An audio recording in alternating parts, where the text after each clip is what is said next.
I have never seen leather like this before.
Hey guys, what's going on? Welcome back to my channel. I'm Dale of Dale's Leatherworks, and I am joined today by my co-hosts Axel and Aspen over here. They decided that they wouldn't bomb my video, they just wanted to be in it from start to finish.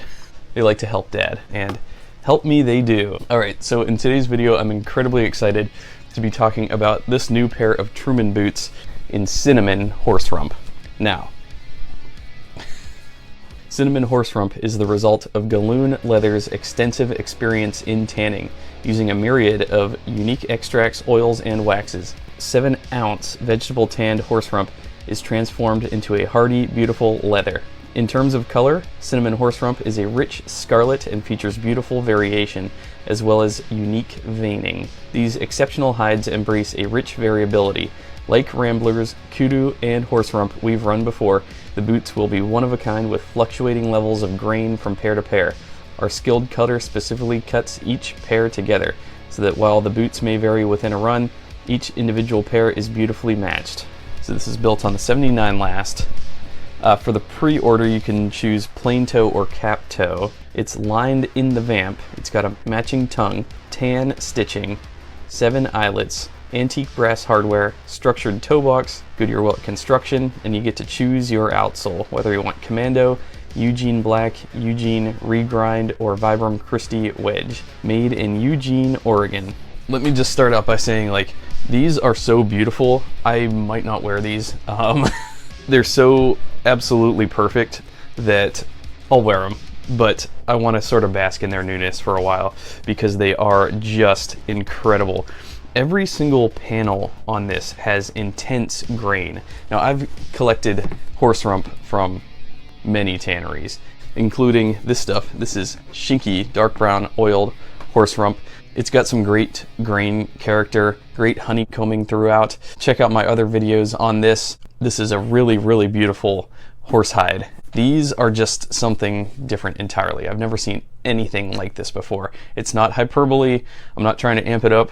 I've truly never seen horse rump like this from any tannery, whether it be Italy, America, Japan, what have you. I've never seen anything quite like this before. So I met some of the guys at the Stitch Down boot camp from GALLUN Tannery. They had a stand there, and I walked up and I approached them and was talking to them because eventually I'd like to get some of this leather myself to work with, possibly to make bags out of. They were super friendly, super nice, super down to earth. My other buddy, Kevin at Caswell Boots, he also runs a lot of GALLUN leathers for his builds. And then literally just today, as I was about to release this video, I got an email from Grant Stone. They have 2 amazing builds in GALLUN Deerskin. So this is according to Grant Stone. This is GALLUN Black Waxed Deerskin. GALLUN's Teton Waxy Stag Tannage utilizes white-tailed deer local to the Great Lakes states. This is a robust deer hide that has the weight and character ideal for welted boots. GALLUN's proprietary light metal alum or aluminum Teton tannage is the base for this leather, after which it is retanned, introducing color, wax, and oils to dye, lubricate, and fill the typically soft and spongy fibers associated with deer. While the leather's grain has been buffed lightly to reduce the visibility of scars, scratches, tick bites, and bullet holes, the hides still exhibit elements of the deer's life. They're doing both the brass boot as well as the Garrison boot, and I'm very hyped on the Garrison boot model. Both look really good. The brass boot has brass hardware, and it looks really good against that stag deer hide. And then the Garrison boot, this is a boot that I don't own yet from Grant Stone. It's an amazing cap toe build. It's got perforations on the cap toe, of course Goodyear welted, and smaller brass eyelets. I think really sets it off. Put it on top of that cream wedge sole, and you got a perfect summer boot that's going to break in. This stuff breaks in so well because of that heavy wax coating on the surface. It will really bend and crease and really show its patina quickly, and it'll just get better and better with wear. I can't wait to see how this stuff looks as it ages. And Oakstreet, they have an amazing boot in waxed boar hide. Oakstreet boots, I believe those are the trench boots in waxy boar skin, which are just gnarly. Insane depth of character to those as well. Amazing pebbling on the grain there. So GALLUN, they're on the resurgence. They used to be a massive operation. Now it's just a few guys to my knowledge, and they're trying to build things back up. Bennett Stitchdown has a couple articles up on his site. I will leave links to all this in the description below, including to those Oakstreets and to those Caswell boots that you can also get in GALLUN leather. So check those out if you're interested. But Ben has a couple really cool write-ups. He's interviewed the guys there at GALLUN Tannery, and GALLUN also has a really good write-up on their website. So before I get to the Stitchdown articles, I'll read from the GALLUN website. So it says, since 1858, GALLUN Leathers. Tracing its origins to the 1840s, GALLUN Leather's story began with the ambition of a young German immigrant seeking opportunity and freedom in a new land. Immersed in the leather trade from an early age, he ventured to America in 1854 after diligently working for 4 years. He set down the foundation of what would become a leather empire in Milwaukee. The evolution of the GALLUN name in the leather tanning involved significant collaboration. The young immigrant, August F. GALLUN, partnered with Albert Trostel to establish Trostel and GALLUN in 1858. However, partnerships evolve, and in due time, August GALLUN embarked on an independent venture, marking the inception of A.F. GALLUN and Sons. Albert GALLUN, a pivotal figure in the legacy, played a monumental role in steering the company's direction. By the 1890s, he took the reins as president and continued in this capacity until he retired in 1928. Under his leadership, and alongside his brother Arthur, the company explored cutting-edge tanning techniques from around the world. Their commitment to innovation was unmatched. They were regarded as leading authorities on the science of leather tanning and were credited as pioneers in adopting the chrome tanning method. Shortly before World War I, the GALLUN brothers established a groundbreaking research department at Columbia University dedicated to the tanning industry. In 1933, the third generation, Edwin GALLUN, stepped in, navigating the company through some of history's most challenging epochs, including the Great Depression and World War II. Douglas GALLUN, the fourth generation, joined in 1955. Much like his ancestors, he was intimately involved in the raw material selection, reinforcing the brand's commitment to unparalleled quality. GALLUN Leathers had steadfast to their motto, always standards of excellence. Their legacy faced a brief pause in 1993 due to market dynamics. So in 1993, they did shut down because of market challenges, yet the GALLUN legacy was too resilient to fade. Ed GALLUN, representing the fifth generation, reignited the GALLUN spirit, relaunching GALLUN Leathers. Today, with a rich blend of history and innovative approaches, the company crafts exquisite calf, wild boar, and stag leathers, ensuring the GALLUN name continues to shine in the world of leather craft. They have specialized in Sierra calf and in calf skin. This is according to Ben's article written by Josh Bornstein. GALLUN & Sons was once an American leather-making powerhouse set on the banks of the Milwaukee River in Milwaukee, Wisconsin, traditionally known as Trostel and GALLUN. Upon its founding in 1858, they became a world-renowned tanner of calfskin and other leathers. Due to outsourcing that was all too common in the 1990s, GALLUN's business dropped. they had to close their doors.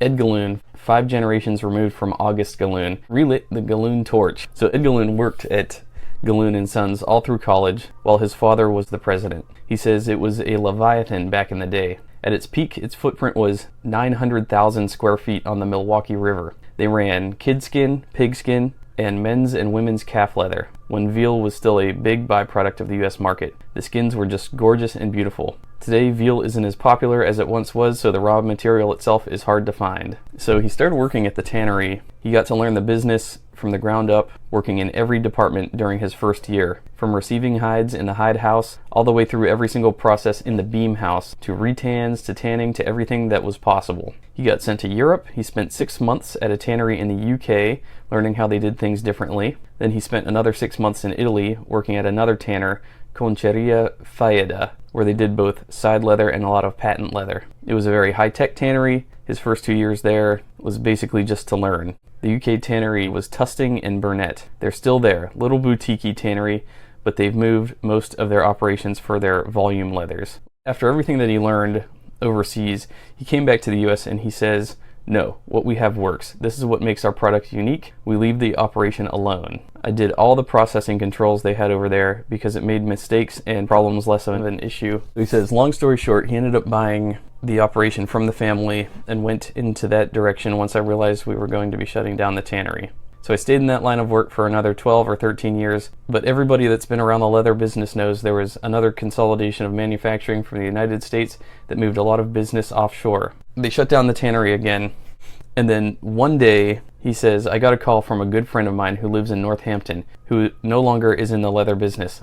He used to be a designer for Edward Green. He came back to me through one of his friends and said, "Listen, can we still get the burnishable calf?" I said, "I haven't made that in forever." And he said, "Well, there's some demand for that. Could you make it again?" And I said, "Yes, it can be done. Raw material wise, there's a good producer here in Wisconsin." He was like, "Well, they prefer a heavier weight if you can get it." I've got a good friend and colleague who I've sourced raw material for and brokered with on a number of occasions. He sourced a very heavyweight calf for me that was coming out of Poland. It's a Simmental breed, a much heavier breed than we get here in the States or in the Americas. I'm able to get 20-foot skins that can consistently run 5.5 ounces or 2.2 millimeters. I thought, this is interesting. This is something unique that isn't just in the market here in the United States. Play with this. One thing led to another. I started sampling for these guys. The bug came back. We spent about a year working off our old formulas, finding suitable, compatible chemical signatures that would work and produce a similar product. And I'll be honest, we're actually making a better product now than we were then, from the standpoint of consistency. Some of the synthetic chemicals are much more consistent in the drum now. They have more depth to them. You can be a little off in heat and temperature and pH, and they're more accepting. They've engineered these things so much better today than they were 30 years ago. So it's been interesting working to get this process right, to be able to build what we were hoping for, and I think we did an excellent job. I'm very happy with our first productions that have come out of this. Referencing the dark, waxy wild boar that they made for Oakstreet, Ed Galloun says it's an interesting leather. The raw material is all sourced in Wisconsin. A friend of mine has a small facility up in Plymouth, Wisconsin. He's an excellent tanner. He came to me with the product a while back and he said, "Listen, I can make this stuff. What do you think?" I said, "I think it's great. There's nothing like it in the market right now. Let's play with it. Do some R&D on this thing." I happened to show it to George Vlagos, owner of Oakstreet Bootmakers, and he said, "Wow, this is cool. I like it. Let's make some boots on this thing and let's see how it goes." Ed says we're R&Ding a number of different leathers as well. We used to make a product at the tannery that we considered to be a traditional box leather.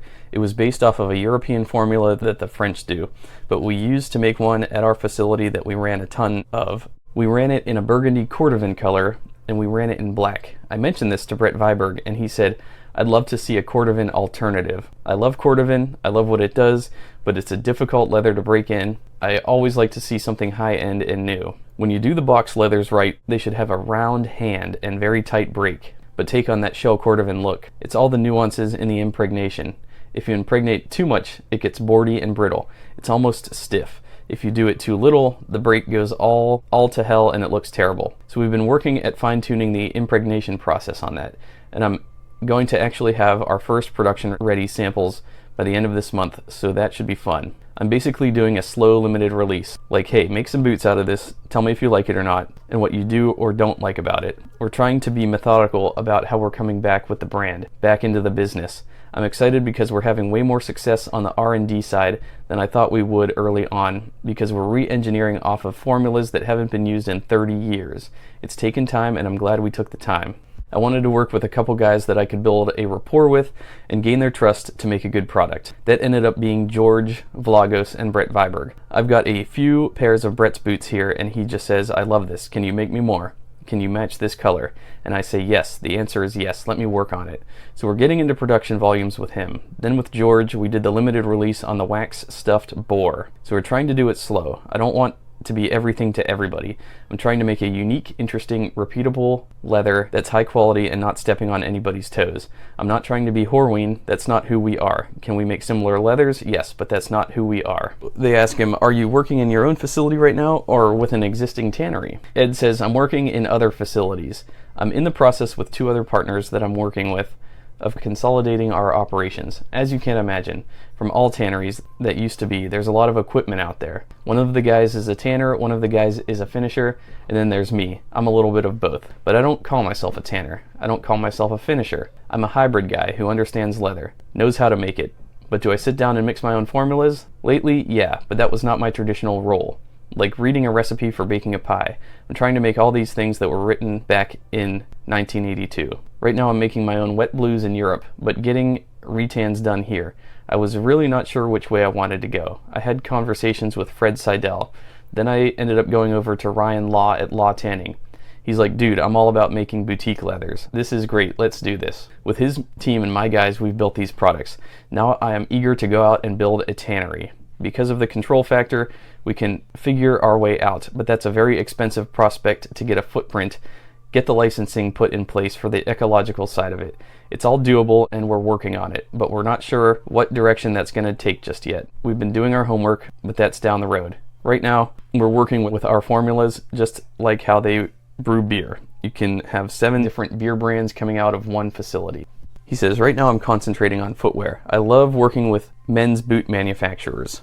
I like what they do, I own their product. So it's like, this seems to make sense. There just seems to be only a handful of players that they really like dealing with. I mean, there's Charles F. Stead, Horween, Schinke, Mariam, Seidel. There just doesn't seem to be that niche on calf though. Stead is really the only tannery that I regularly see using calf. There may be more, but that seems to be the predominant one. GALLUN used to cater to the men's shoe trade, mostly in dress. We sold the bespoke guys like Edward Green, John Laub. They were big customers of ours for a number of years. Alan Edmonds and Florsheim were also big clients of ours. I think it's in my gene pattern to like vintage men's shoes. I think that's cool. It's how I like to dress, at least for formal occasions, which aren't much of a thing for me anymore. All right, so an amazing write-up by the guys at Stitch Down. Very well done, very detailed. Great job on interviewing Ed GALLUN himself. And they just published another article in October of 2023 where he gives us some updates as to how things are going. The GALLUN story started 100 years ago when a young German immigrant who was less than 20 years old at the time left the Harz mountain region for America. His forefathers had engaged in the tanning business in Oosterwijk, Germany for several generations, and he learned the trade as an apprentice at an early age under his father and under his grandfather, who is said to have tanned chamois for the trousers of the men of Napoleon's army. The events of the German Revolution of 1848, in which the liberty-loving people of that land sought vainly to win greater freedom and more liberal policy in governmental affairs, made a deep impression on the youthful August GALLUN. In 1854, when he had finally reached the status of journeyman and traveling apprentice, he migrated to the United States, working his way over on a sailing ship in search of freedom and opportunity in this new land. Imagine that, an immigrant coming to America with the intention of actually working. That is so cool. After working for about 4 years in the country and saving most of what little money he earned, August GALLUN came to Milwaukee and founded a tanning business, with the strict adherence by each succeeding generation to all the founders' principles of hard work, enthusiasm, and integrity. It has grown today into the present firm of A.F. Gallun and Sons Corporation. The first tannery was a single small building along the west side of the Milwaukee River in what is now the heart of the downtown section of Milwaukee. August F. Gallun prospered in the conduct of his business, steadily enlarging the scope of operations and the reputation of his growing enterprise. For centuries, the time-honored way of making leather was by the vegetable tanning method. The Gallun Company continued to improve the process until it occupied a preeminent position in the development of this tannage.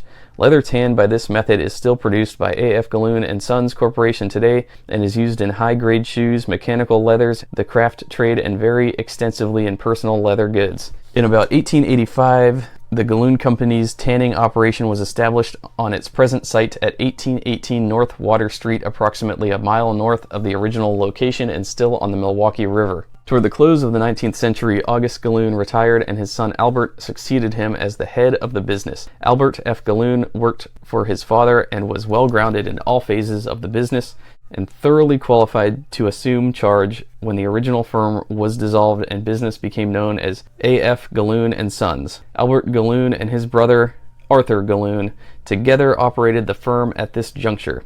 Both men were keenly interested in the tremendous forward surge of technical advances in all phases of chemistry and the potential application of this new knowledge to the age-old leather industry. They dedicated themselves to the study and application of these new advances as applied to the practical problems of leather manufacture. For many years, a specialized research laboratory was maintained at the tannery, together with the routine analytical laboratory, before the two were combined into one enlarged unit which has continued to the present day. They also established a research activity for the tanning industry at Columbia University shortly before World War I, and it was under the direction of Albert Gallun that the chrome tanning process was first used by Gallun. Geared as it is to a mass consumer market, the chrome process today is used almost universally for most types of leather produced by the tanning industry. In 1933, Albert Gallun retired from the business and his eldest son, Edwin Gallun, took over management.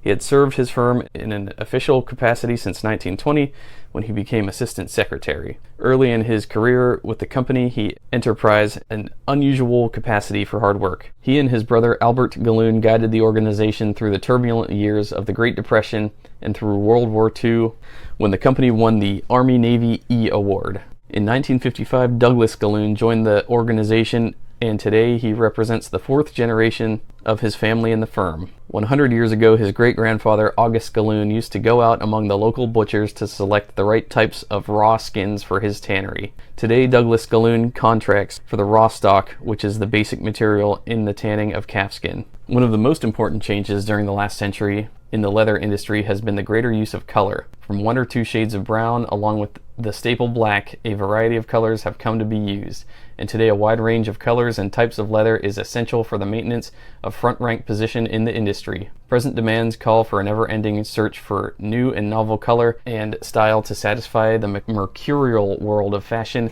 in men's and women's shoes and accessory items. Gallun production today is given over wholly to the manufacture of men's and women's weight calf leather. In order to coordinate production with style and fashion, the Gallun organization has a fashion director continually at work in New York, originating and promoting new colors and types of leather for use in both men's and women's shoes and accessory items as dictated by fashion trends of the day. This is the story of a firm which during its long life has had to adapt itself to a fluctuating raw stock market almost unheard of in any other industry. Raw stock prices that in the last 25 years have swung from a low of 5 cents a pound to a high of $1.25 a pound. Simple reason for this, of course, is that the tanner's raw stock is the byproduct of the meat and milk industries, and consequently the demand for leather has literally no influence on the slaughter of calves, are governed by the supply and demand for meat and milk. With other of the nation's tanners, Gallun constantly faces this special operating problem in its raw stock purchasing. For 100 years, one generation of the Gallun family after another has been tanning fine calfskins. Patience, care, and determination are required to meet the high standards of fine quality synonymous with the name Gallun, as signified by the Gallun model. Always standards of excellence. Eternal vigilance is the price of good leather. These are the words which will continue to guide the Gallun Company for the next century as it endeavors to maintain its high standards of craftsmanship. So this is an excerpt from the GALLUN Leathers for 100 Years Standards of Excellence. Fine leathers for fashion-conscious Americans for 100 years. Very cool deep dive into the history of GALLUN leathers today. I just cannot believe this specimen of a boot that I have before me today. Truman is one of my favorite boot brands.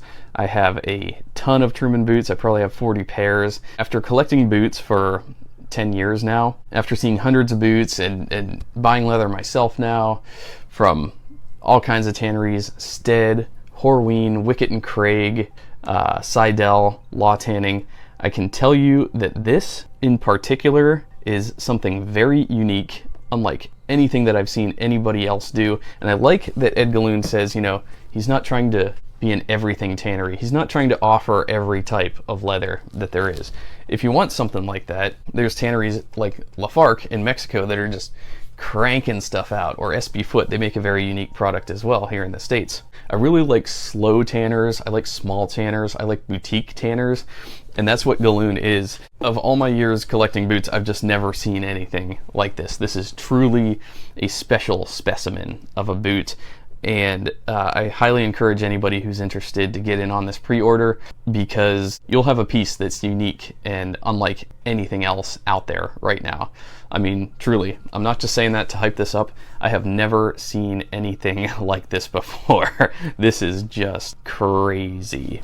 The grain is so good, and it's just got so much character and striations and honeycombing. And the leather is struck through. It's vegetable tan, so I'm not seeing any chromium salts in the raw edge. The tongue is also matching, and truly this is just such a special boot. And I'm truly blessed to have it in front of me right now. I mean, these are just tremendous. Like I said, I'd love to get shots of myself wearing these, but I am not at all mentally equipped to even put these on. I need to think about this for a while before I put these on. They're just that perfect. And the Truman workmanship is always top tier workmanship. Beautiful edge finishing on the outsole. Not that I'm looking for perfection, but this is damn close to perfection. So with that, I will shut it down. Thanks so much for watching, guys. What do you think about this incredible new cinnamon horsehide from GALLUN Leathers? I am simply blown away, and I really hope Vince keeps up with the relationship with GALLUN Tannery, because you can expect some just outstanding makeups to be coming out of Truman in the near future. So thanks a lot for watching, guys. I'll see you all in my next video.